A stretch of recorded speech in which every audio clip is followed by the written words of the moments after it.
اعوذ باللہ من الشیطان الرجیم بسم اللہ الرحمن الرحیم معزز ناظرین و سامعین السلام علیکم ورحمۃ اللہ وبرکاتہ۔ اسلامک ریمائنڈرز MS میں خوش آمدید۔ جیسا کہ آپ جانتے ہیں کہ نفل نمازوں کی اہمیت کے بارے ہماری گفتگو ہو رہی ہے۔ آج کی گفتگو کا عنوان چاشت کی نماز سے متعلق ہے۔ جب سورج خوب زیادہ اونچا ہو جائے اور دھوپ تیز ہو جائے تب کم از کم 2 رکعت پڑھے۔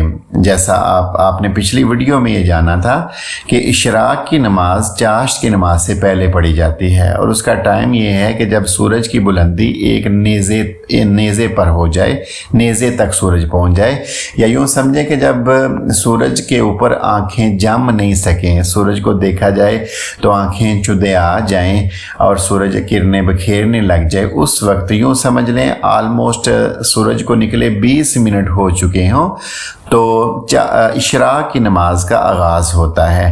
تو چاشت کی نماز چونکہ اشراق کے بعد پڑھی جاتی ہے اور اس میں سورج کی پوزیشن یہ ہے کہ جب سورج خوب زیادہ اونچا ہو جائے اور دھوپ تیز ہو جائے تب کم از کم 2 رکعت یہ پڑھتے ہیں، یا زیادہ سے زیادہ آپ 4 بھی پڑھ سکتے ہیں، 8 بھی پڑھی جا سکتی ہیں، یا 12 رکعت تک اس کو پڑھا جا سکتا ہے اور اس کو چاشت کہتے ہیں۔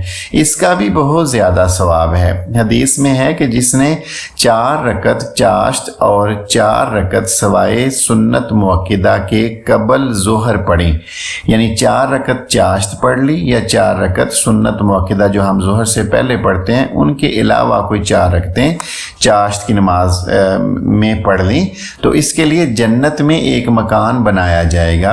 رواہ طبرانی بسناد حسن۔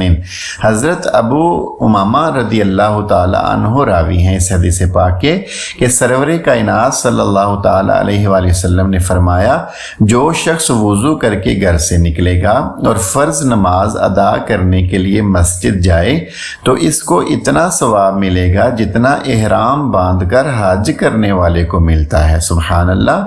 اور جو شخص چاشت کی نفل نماز ہی کے لیے تکلیف اٹھا کر گھر سے نکلے، یعنی بغیر کسی غرض اور ریا کے، یعنی کوئی کسی ضرورت کے بغیر بھی اور ریاکاری دکھلاوے کے بغیر محض چاشت کی نماز پڑھنے کے لیے گھر سے نکلے تو اس کا ثواب عمرہ کرنے والے کے ثواب کے برابر ہے۔ سبحان اللہ۔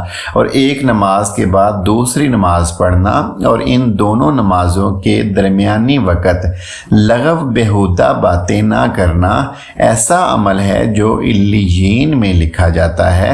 امام احمد نے اور امام ابو داود نے اس حدیث پاک کو روایت کیا ہے۔ حضرت ابو ہریرہ رضی اللہ تعالی عنہ فرماتے ہیں کہ میرے دوست یعنی سرور کونین صلی اللہ تعالی علیہ وآلہ وسلم نے مجھے 3 باتوں کی وصیت فرمائی تھی۔ ایک تو ہر مہینے میں 3 روزے رکھنے کی، اور دوسری وصیت حضرت ابو ہریرہ فرماتے ہیں کہ 2 رکعت ضحیٰ، یعنی یہ جو نماز چاشت ہے اس کو صلاۃ الضحیٰ بھی کہا جاتا ہے۔ تو 2 رکعت صلاۃ الضحیٰ یہ کم از کم مقدار، جیسے پہلے عرض کیا گیا ہے کہ 2 رکعت کم از کم مقدار ہے اور 12 رکعتوں تک ہم صلاۃ جو یہ چاشت کی نماز ہے اس کو پڑھ سکتے ہیں۔ تو حضرت ابو ہریرہ رضی اللہ تعالیٰ عنہ فرماتے ہیں کہ حضور صلی اللہ تعالیٰ علیہ وآلہ وسلم نے پہلی وصیت یہ کی کہ ہر مہینے میں 3 روزے رکھیں، اور دوسری وصیت کہ 2 رکعت کم از کم نماز جو ہے چاشت کی پڑھیں، اور تیسری یہ کہ سونے سے پہلے وتر پڑھ لوں۔ یہ 3 وصیتیں حضور صلی اللہ تعالیٰ علیہ وآلہ وسلم نے حضرت ابو ہریرہ رضی اللہ تعالیٰ عنہ کو کی۔